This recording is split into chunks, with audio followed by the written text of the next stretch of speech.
নমস্কার, একটা রেসিপি নিয়ে চলে এসেছি তফসি মাছের ফ্রাই।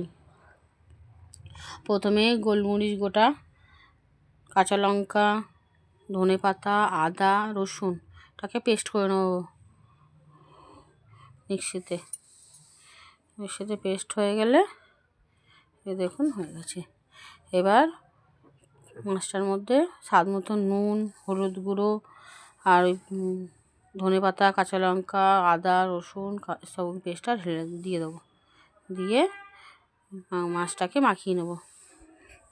মাখানো হয়ে গেলে এদিকে বেসন, স্বাদ মতো নুন, টক দই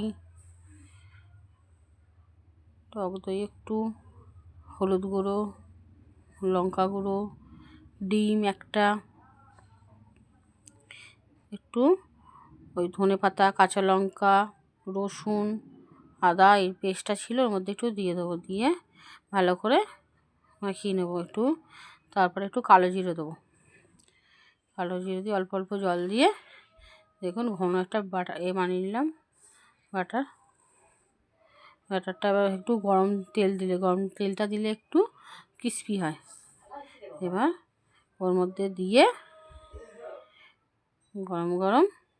গরম তেলে ভেজে নেব। ভালো লাগলে লাইক, কমেন্ট, সাবস্ক্রাইব।